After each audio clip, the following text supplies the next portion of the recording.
This is the last thing China wanted in Olympic year. Thousands of Tibetans on the streets, loudly demanding freedom. They brandish their banned flag and pictures of the Dalai Lama. Some hurl rocks at government buildings. Protests have spread far beyond Tibet. This is Xiahe, southern Gansu, where half the town is Tibetan.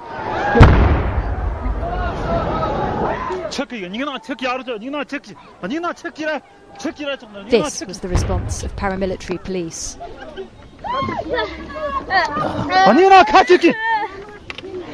Tear gas grenades scattering the crowd. As the day goes on, the numbers dwindle. But the skirmishes continue.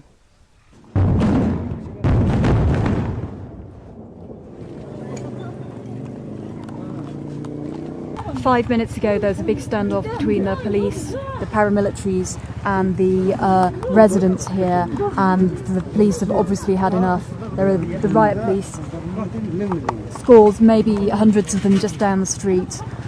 They've fired a number of rounds, I think into the air, I think maybe 2 rounds across the stage, and that looked like...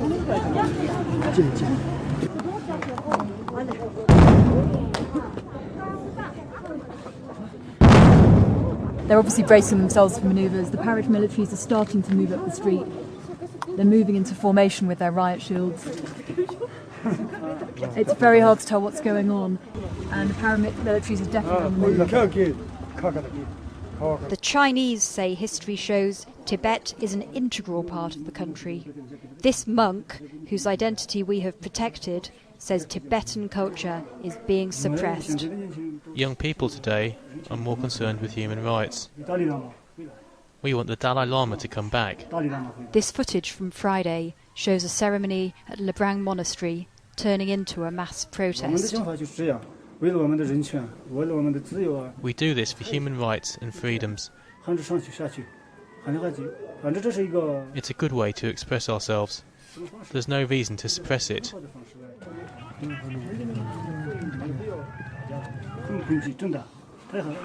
We are very frightened, all of us, children and old people.